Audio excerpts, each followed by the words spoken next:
atanamuzi. Nakuzi buriya abakire tugira ikibazo kimwe. Nujya umenya umukobwa nimba ari wakunze cyakunze amafaranga yawe. Nujya umenya noneho n'abanzi bawe kuko abantu bose bakwereka ko bagukunze kubera amafaranga menshi.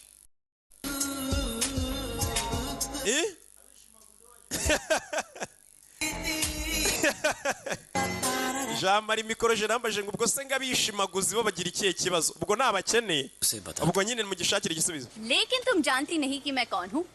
Sasa ndagira ngo kurikire filime umusore umukobwa mubwiye kamukuru y'umukobwa umusore mbere yuko umbwira ntaguze uwo ndiwe और मेरे पिताजी umenye papa wanje wari we wahita wikanga wa mutindi we byakurenga. अरे akakobwa gatangiye kumvugira ibintu ra ku mutima.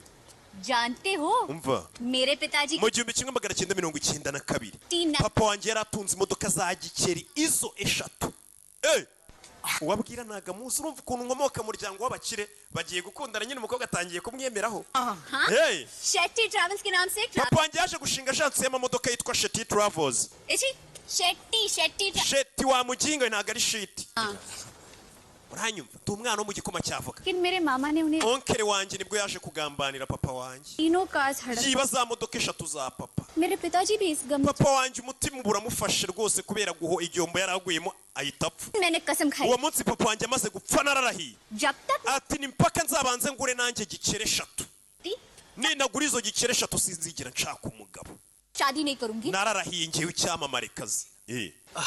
ngaho एक कम नहीं हो सकती. none se basi ubwo ntago wagabanya ukabanza ukagura gikere ebyiri ukabona gushaka umugabo. हरगिज़ नहीं. ntibishoboka.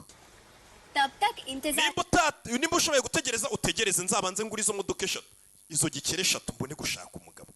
Betise किसी लड़की से ugiye शादी gushingiranwe n'umukobwa uri ku rwego rwawe w'umutindi nkawe ngiye ngomba kubanza nkigurira imodoka eshatu. ngiye niko nkora. umusore araseka. izo gikere eshatu uyu musore घबराओ मत. जब मैं अमीर बन जाऊंगी ना तभी तुम्हारे gusa ntugira ubwoba musore wigira ubwoba izo modoka eshatu niyo nazigura nkaba umukire nzakomeza mbe wa wundi kuri we ntago nzakwanga nzakomeza ngukunde. humura. Okay. ushobora kugira ngo ninkira nzahita nkwanga kuko ubona uri umutindi nta kazi ugira gahoraho. humura ni umukobwa w'umwana mwiza. izo modoka nimara kuzigura nzakomeza ngukunde. uransezeranya? ndagusezeranya. umukobwa ahita aca umusore yarumva shaka akora ninjye wabonye umugeni koko. izo gikeri avuga iyi modoka umusore agendamo yagura izo gikeri nka miliyoni. mwaramutse mwaramutse. bosi yaje ku kazi. umusore yaje ako nukuza amubwira gahunda y'umunsi yose ukuntu imeze nta mwanya bafite wo kwimenyera gahunda.